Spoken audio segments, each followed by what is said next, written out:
Maswerteng gabi po mga ka-STL. Narito na po ang resulta ng STL Pangasinan para sa araw na to, 3rd draw, February 14, 2025, araw ng Biyernes. Naway ang mga natayaan niyo pong mga numero kanina ay manalo nawa ngayong gabing ito, 8:45 PM. Kaya kunin niyo na po yung mga tickets. Narito na po ang resulta. Ang mga numerong nanalo sa STL Pangasinan ngayong gabing ito, February 14, 2025, 8:45 PM. Third draw result, 25 at 23 in exact order. Sa lahat po ng tumaya kanina sa STL Pangasinan para sa third draw ng 25 at 23, congrats po sa inyo.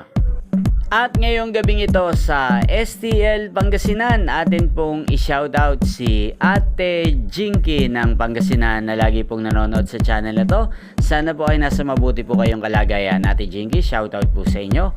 Ngayon din po kay Ate Rose ng Pangasinan na lagi ding nanonood sa channel na to. Shoutout po sa inyo, Ate Rose. Sana ay manalo rin ang mga numerong inaalagaan nyo po sa STL Pangasinan. At sa lahat po ng mga taga Pangasinan dyan, shoutout po sa inyo. Sana po ay nasa mabuti po kayong kalagayan.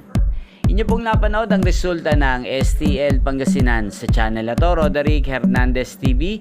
Maraming salamat po sa patuloy niyo pong panonood sa aking channel. Magkita-kita pong muli tayo bukas ng alas 12 ng tanghali. Again, thank you for watching.